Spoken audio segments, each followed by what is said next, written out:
10,000 మించి దాన ధర్మాలు చేస్తే ఖచ్చితంగా భార్యకి చెప్పి ఆవిడ అనుమతి తీసుకుని చేయాలండి. శాస్త్రం చెప్పిన మాట, అనుమానం లేదు ఇక్కడ. వేదిక మీద మన పేరు చదవడం కోసం, గొప్ప కోసం దాన ధర్మాలు చేసేస్తే తర్వాత కుటుంబం అడుక్కు తింటుందమ్మా. ఈ మగాడికి ఏదైనా అయితే ఆ ఇల్లాల పని ఏమిటి? ఆ పిల్లలు ఏమైపోతారు? రోడ్డు మీద పడతారు వీళ్ళు. ఇక్కడ ఆయన అందరికీ దారపోసాడని ఎవడో ఇవ్వడమ్మా, అలాగే ఒళ్ళు కొవ్వెక్కి దానాలు చేసేసాడు, ఈవేళ ఏం లేదంటారు ఖచ్చితంగా. అందుకే నీ సంపదను నువ్వు కాపాడుకోవాలి.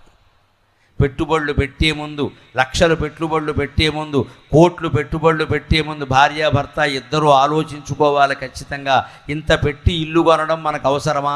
ఇంత పెట్టి స్థలం కొనడం మనకు అవసరమా? మన దగ్గర ఉందా అని ఆలోచించాలి. ఇవాళ ఏం చేస్తున్నారండి, 10,000 చేతిలో ఉంటుంది, ₹1,00,000 వస్తువు కొంటాడు, ఈఎంఐ అంటారు దాన్ని. వీడి దగ్గర ఉన్నది 10,000, వీడు 10 లక్షల వస్తువు కొంటాడు. ఏమనంటే 95% లోన్. 95% లోన్. ఆ బుద్ధి ఉందా నీకు మాట్లాడడానికి?